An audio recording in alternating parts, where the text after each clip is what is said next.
दोस्तों, middle east इस वक्त एक ऐसे खतरनाक मोड़ पर पहुंच चुका है जहां हर घंटे हालात बहुत ज्यादा बदल रहे हैं और नई नई खबरें हम लोगों के सामने आ रही हैं।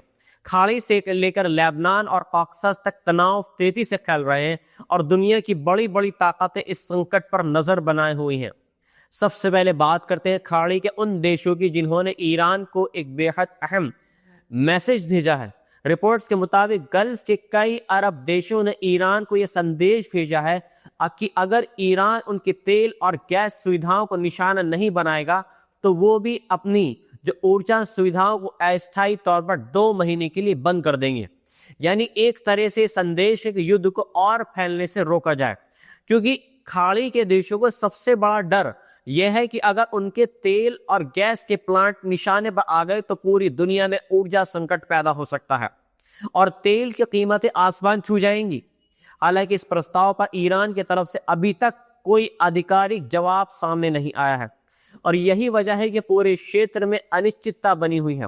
इसी बीच ईरान के करीबी जानकार और प्रोफेसर मरांदी ने सोशल मीडिया प्लेटफॉर्म एक्स पर कुछ ऐसे संकेत दिए हैं जिससे ये लग रहा है कि आने वाले दिनों में हालात और भी ज्यादा खतरनाक हो सकते हैं। वहीं दूसरी तरफ सऊदी अरब के सरकारी मीडिया ने बताया है कि अमेरिका के विदेश मंत्री मार्को रूबियो ने सऊदी अरब के विदेश मंत्री फैसल बिन फरहान से फोन पर बातचीत की है। इस बातचीत को बेहद अहम माना जा रहा है क्योंकि अमेरिका इस समय खाड़ी के देशों को अपने साथ जोड़कर ईरान के खिलाफ रणनीतिक तैयारी कर रहा है।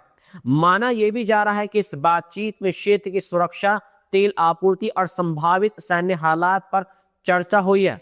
इसी बीच एक और बड़ी खबर सामने ये आई है कि जब इस ईरान की इस्लामिक रेवोल्यूशनरी गार्ड कॉर्प्स यानी IRGC ने दावा ये किया है कि गुरुवार की सुबह फारस की खाड़ी के उत्तरी हिस्से में एक अमेरिकी तेल टैंकर को निशाना बनाया गया है।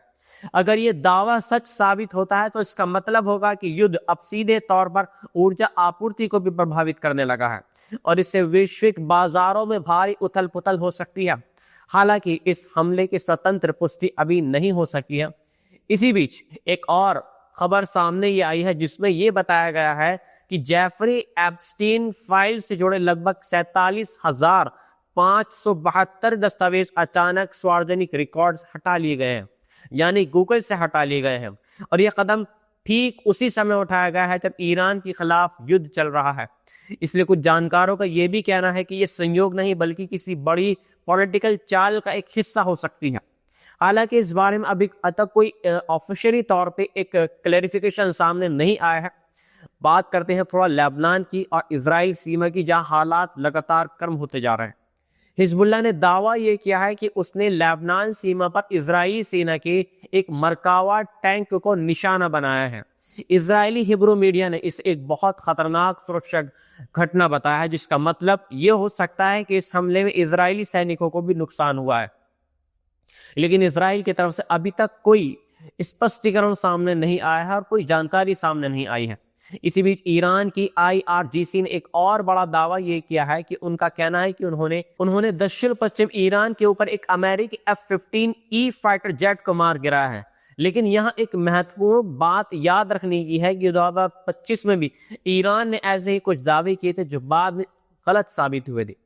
बहरहाल इस खबर को लेकर अभी सावधानी बरतने की जरूरत है और इसी दौरान ईरानी वायु रक्षा प्रणाली में एक इजरायली हार्मिस 900 ड्रोन को खुर्रमाबाद के ऊपर मार गिराने का भी दावा किया है।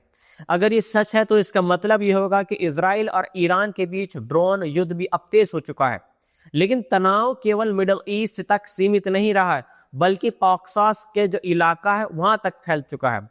अजरबैजान के राष्ट्रपति इल्हाम अलियेव ने एक बड़ा आरोप ये लगाया है। उन्होंने कहा है कि ईरान ने उनके देश के खिलाफ आतंकवादी हमला किया है और ड्रोन से उनके एक हवाई अड्डे को निशाना बनाया है। उन्होंने चेतावनी दी है कि अगर ईरान माफी नहीं मांगता तो अजरबैजान इस कार्रवाई को बिना जवाब के नहीं छोड़ेगा। इसके बाद मिडल ईस्ट सस्पेक्टेटर नाम के चैनल ने दावा किया है कि नखचिवान एयरपोर्ट पर 2 आराश कामिकाजे ड्रोन से हमला किया गया है और इन ड्रोन ने एयरपोर्ट के 2 अलग अलग स्थानों को निशाना बनाया है। अगर ये सच है तो इसका मतलब ये होगा कि युद्ध का दायरा और भी ज्यादा बढ़ सकता है, क्योंकि अजरबैजान का क्षेत्र कॉक्सस में एक रणनीतिक स्थान रखता है और वहां किसी भी तरह की सैन्य कार्रवाई रूस और तुर्की जैसे देशों को भी प्रभावित कर सकती है। इसी बीच ईरान की संसद के अध्यक्ष मोहम्मद बाकर कालिबाफ ने बेहद खतरनाक और सख्त अल्फाज में एक बयान दिया है। उन्होंने कहा है कि हम अटैक करने वालों को तब तक नहीं छोड़ेंगे जब तक उन्हें कड़ी सजा नहीं दी जाती। ये बयान साफ मैसेज ये दे रहा है कि ईरान इस वॉर को लंबा खींचने के लिए तैयार बैठा हुआ है। वह ईरान के सीनियर जनरल कियोमार हैदरी ने कहा है कि ईरान पहले भी लंबे युद्ध लड़ चुका है, खासकर सद्दाम हुसैन के खिलाफ 8 साल का युद्ध, और अब भी हम तब तक नहीं रुकेंगे जब तक अपने सभी लक्ष्यों को हासिल नहीं कर लेते और दुश्मन को पछतावा ना हो जाए। इस बयान से साफ है कि ईरानी सेना इस संघर्ष को निर्णायक बनाने की कोशिश कर रही है। इसी दौरान सोशल मीडिया पर कुछ अजीब और कुछ कंट्रोवर्शियल तस्वीरें भी सामने आई हैं, जिनमें ईरान के करामनशाह शहर की सड़कों पर हिटलर के बैनर दिखाई देने का दावा किया गया है। हालांकि इन तस्वीरों की अभी पूरी तरीके से पुष्टि नहीं हो पाई है और ये भी शायद संभव है कि ये एक प्रचार का हिस्सा हो सकता है, क्योंकि युद्ध के समय सूचना युद्ध भी बहुत तेज हो जाता है। अब बात करते हैं इजराइल के उत्तरी मोर्चे की, जहां हिजबुल्लाह की ओर से नए रॉकेट और मिसाइल लॉन्च होने की खबर सामने आई है। रिपोर्ट्स के मुताबिक उत्तरी इजराइल की ओर से मिसाइलें दागी गई हैं और कई जगहों पर सायरन बजने लगे हैं। इससे यह संकेत मिल रहा है कि लेबनानी सीमा पर युद्ध खतरा और ज्यादा तेज हो गया और बढ़ता ही जा रहा है। इसी बीच एक और तस्वीर सामने ही आई है, जिसमें यह भी दावा किया गया है कि ईरान के दक्षिणी तट के पास एक तेल टैंकर को निशाना बनाया गया है। कहा यह भी जा रहा है कि यह वही टैंकर है जिस पर ईरान ने हमला किया था। अगर यह सब सही साबित है तो इससे पूरी खाड़ी में समुद्री सुरक्षा पर गंभीर सवाल खड़े हो रहे हैं और वैश्विक तेल बाजारों में भारी उथल पुथल मची हुई है। अब एक और बड़ी खबर सामने ही आई है, जब जॉर्डन के अकाबा शहर में मिसाइल हमले की चेतावनी के बाद सायरन बजने लगे। बताया जा रहा है कि मिसाइलें इजराइल की ओर से दागी गई थी और उनके रास्ते में जॉर्डन के आसमान से गुजरने की संभावना थी। हालांकि इस समय तक इजराइल की ओर से कोई आधिकारिक चेतावनी जारी नहीं की गई थी, जिससे स्थिति और भी रहस्यमय बन गई है। कुल मिलाकर अगर इन सभी जो घटनाएं हैं उनको अगर एक साथ देखा जाए तो साफ ये दिखाई दे रहा है कि ये वॉर अब केवल ईरान, इजराइल या ईरान और अमेरिका तक लिमिटेड नहीं रहा है, बल्कि इसका दायरा और ज्यादा खाड़ी के देशों में फैलता जा रहा है। लेबनान, अजरबैजान और जॉर्डन तक फैलता दिखाई दे रहा है और यही अगर सिचुएशन बनी रही आने वाले दिनों तक तो यह संकट पूरी दुनिया के लिए एक बड़ा इकोनॉमिकली और एक मिलिट्री संकट बन सकता है, क्योंकि एक तरफ ऊर्जा आपूर्ति खतरे में है, दूसरी तरफ कई देशों की सेना इस क्षेत्र में सक्रिय हो चुकी है और सबसे बड़ी चिंता यह है कि कहीं यह संघर्ष एक बड़े क्षेत्रीय युद्ध में न बदल जाए। इसलिए पूरी दुनिया की निगाहें, जितने भी दुनिया के देश, इस बात पर है कि अब मिडल ईस्ट में क्या हो रहा है, क्योंकि यहाँ जो कुछ भी हो रहा है उसका असर तेल कीमतों से लेकर वैश्विक अर्थव्यवस्था और अंतर्राष्ट्रीय राजनीति तक हर जगह दिखाई दे रहा है।